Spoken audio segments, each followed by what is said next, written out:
Hello and welcome to the Courageous Military Spouse. My name is Amber and I will be teaching you today.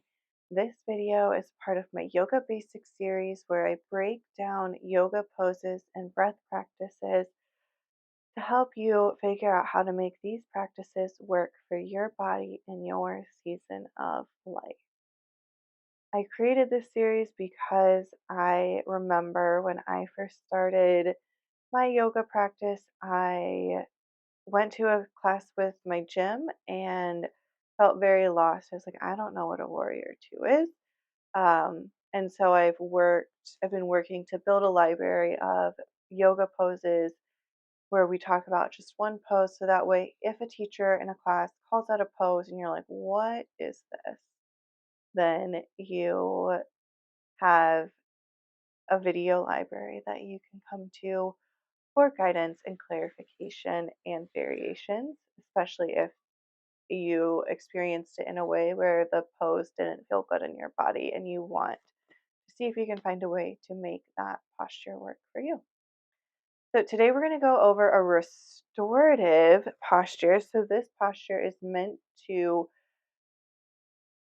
be a place of rest. So it requires some props. We need a bolster and 2 blocks. If you don't have those, the alternative is a wall. So we're going to do Stonehenge. Um, or if you want a simpler thing, you don't want to bother with setting up the props, whatever, you can also just use a wall and do legs up the wall. So these two have similar effects. One is just a little less intense. So Stonehenge is a little less intense than legs up the wall. There's really no way to do this without blocks unless you have maybe moving boxes, um, or like maybe an end table, a nightstand. I'm not sure. It depends on how long your femur bones are. So we'll take our blocks, or I guess if you have boxes, on a taller setting.